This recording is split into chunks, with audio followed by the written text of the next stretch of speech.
Hey everyone, I am Karel Casiano. I'm Ivy and Yana. And today, we are going to discuss the components of a system unit.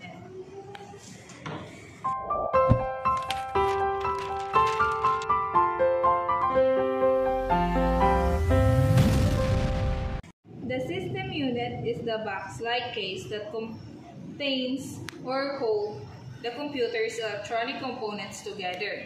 So firstly, we are going to identify the front panel, which consists of the reset button, LED light, the power button, and then the USB port, the audio or microphone, and the headphone ports.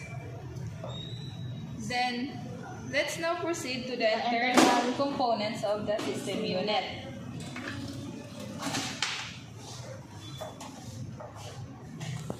So first is we have the power supply. It provides electric power to all parts of the system units. Then next is the motherboard, which it is the main internal hardware component of the system unit. The next is the CPU fan, dissipating the heat generated by the processor operation. So under the CPU fan is the CPU processor, which the processor is the most important part of the computer system as it is theoretically the brain of your computer. And then next is the hard drive disk. This is where the software or documents and other files are stored.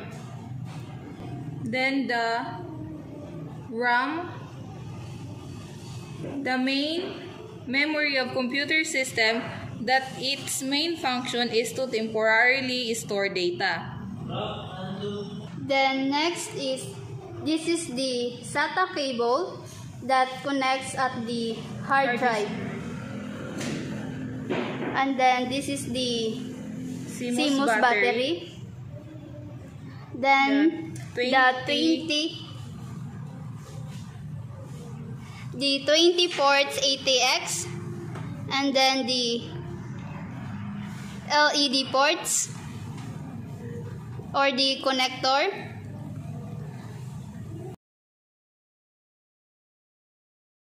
And then the RAM slot.